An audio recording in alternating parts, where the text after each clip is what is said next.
Les amis, je suis trop content de vous retrouver et pour commencer, je vais vous raconter la petite histoire qui se cache derrière ce titre. Le titre, vous l'avez vu, c'est lié à notre Product Studio, c'est lié à notre ambition, c'est lié aussi à notre volonté de sortir de ce qu'on appelle la rat race, donc vraiment arrêter de vendre notre temps compte de la rémunération. On se fixe 40 000 de MRR, on vient sur tout ça juste après. Mais déjà, d'où vient un petit peu cette passion un peu pour le portfolio, pour le multitool, pour finalement construire? Quand j'étais plus jeune, je cherchais mon stage en année de césure et je savais pas trop quoi faire. On a quel âge?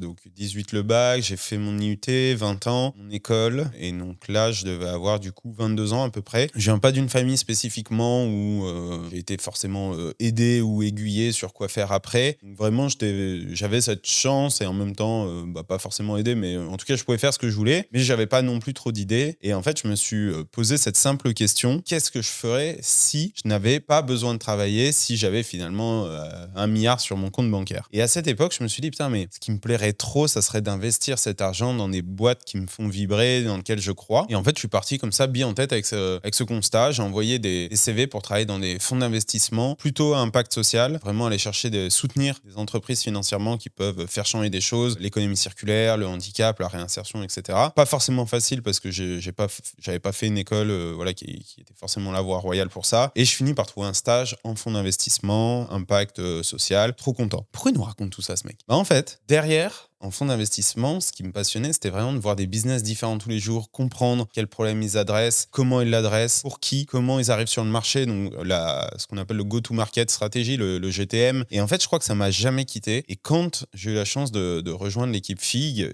avec qui j'avais déjà partagé un bout d'aventure avec notre application de lecture quelques temps auparavant, en fait, je pense que j'avais aussi gardé cette envie de créer du portfolio, de dérisquer. Et les gars, c'était aussi un peu pareil, quoi. On avait tous un peu traversé le désert, on a investi beaucoup de temps, d'émotions à fond sur un projet. Et donc, on a vraiment essayé de composer finalement avec tout ça et aller dans ce sens qui nous anime, qui est de créer une suite d'outils, une suite de logiciels et finalement de passer d'un sujet à l'autre, d'explorer tout en étant le plus efficient possible, donc en gardant la même stack technique, en gardant le même persona, donc en adressant la même typologie de personnes, idéalement la même typologie de problèmes. Et donc, c'est un peu comme ça que cette notion de product studio est née. Je ferai peut-être une vidéo plus tard sur quelle est la différence entre un startup studio et un product studio. C'est pas tout à fait pareil. Pour faire très simple, un startup studio, il faut beaucoup d'argent parce que vous financez différentes équipes qui vont lancer des boîtes chacune. Et lors de la deuxième levée de fonds, vous récupérez idéalement 10 fois ce que vous avez financé pendant 1 an et demi. Nous, on n'a pas cet argent à investir, donc on est plutôt sur un modèle product studio. Là-dessus, il y a 2 modèles qui existent. Externe, donc vous faites des logiciels de façon un peu productisée, c'est-à-dire je vous vends un software sur mesure en 2 mois pour tel prix. C'est vraiment, je propose des produits en service, ou product studio pour nous. Donc c'est ce qu'on a choisi. Et donc là, on enchaîne la construction et la mise sur le marché de différents outils qui, comme je le disais, sont assez corrélés entre eux pour bénéficier finalement de ce qu'on pourrait appeler une flywheel. Donc, si je prends un exemple bête, si sur notre premier SaaS, on a des affiliés qui apprécient et qui distribuent et qui font la communication de notre SaaS, probablement qu'ils seront intéressés par le deuxième, puisque c'est un SaaS qui s'adresse à la même typologie de personnes, les SaaS founders, qui règlent le même genre de problème, aider à faire plus de MRR. Et donc, ça nous permet de construire brique par brique sans jamais vraiment repartir de zéro. Les choses ont avancé.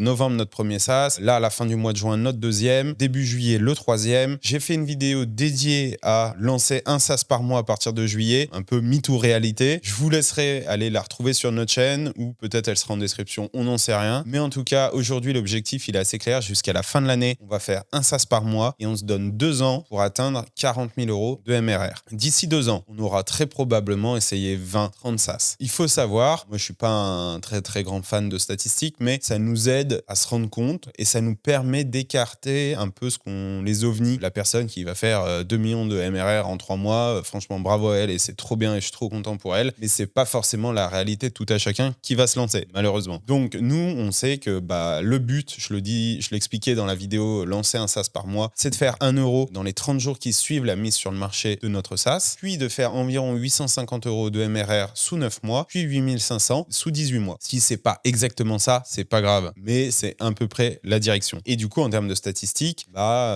souvent on dit qu'il faut shipper une dizaine de SaaS pour espérer en avoir un qui rencontre une certaine traction. Alors évidemment, vous allez me dire, ah bah super, je vais faire 10 SaaS tout pourris pendant une semaine et puis voilà. Bah non, c'est une statistique de meilleur effort et d'espoir d'y arriver. Mais vous pouvez aussi en faire 100 et jamais rien trouver, comme en faire un et cartonner. Mais ça donne un ordre d'idée. Nous, on est assez conservateurs, je pense que vous le savez, dans notre chaîne, on est vraiment les pieds sur terre. On a vraiment une approche de bâtisseur et on est très à l'aise avec le fait que il faudra peut-être 1 an pour faire 1 000 euros, peut-être 3 ans pour faire 10 000, mais c'est OK. On parie sur le long terme et c'est la stratégie de notre Product Studio. Donc du coup, si on se dit 2 ans, on aura très probablement dépassé les 20-25 SaaS, en plus du premier qui fait déjà du MRR, du deuxième, welcomemessage.io, il y aura le lien en description si ça vous intéresse, qui a déjà beaucoup d'intérêt, mais je me méfie des intérêts parce que tant qu'on n'a pas mis une carte bleue, ça veut rien dire, mais du coup, il y a des signes de traction intéressants. Donc si on rajoute à ça 25 SaaS, même si on fait zéro market fit et qu'on reste sur quelque chose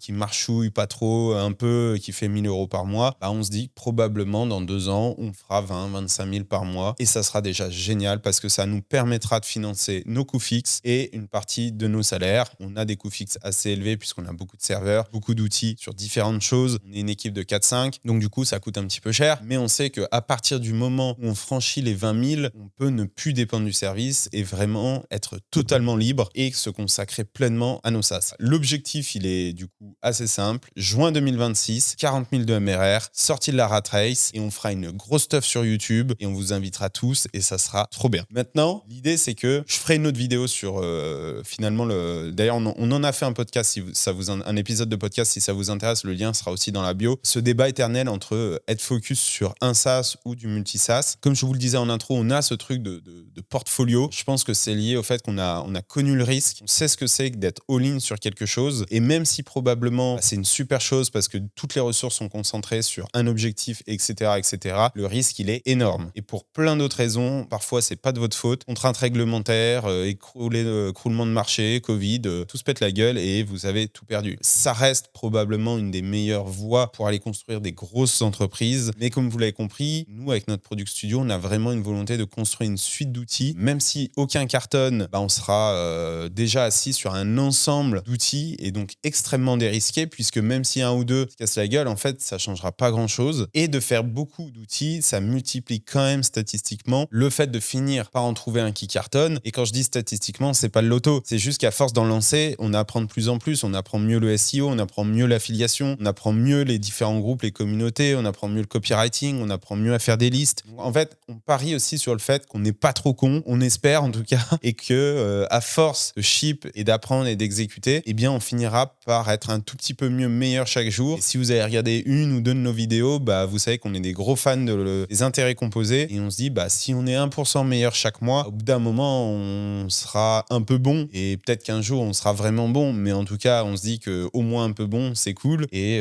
c'est là-dessus qu'on parie pour aller chercher nos 40 000 euros de MRR dans 2 ans et fêter ça tous ensemble. Merci beaucoup d'avoir suivi cette vidéo. Je suis hyper content de vous partager de façon très transparente. Comme vous le voyez, il n'y a pas forcément de sommaire, de structure, de cadre, de studio, etc.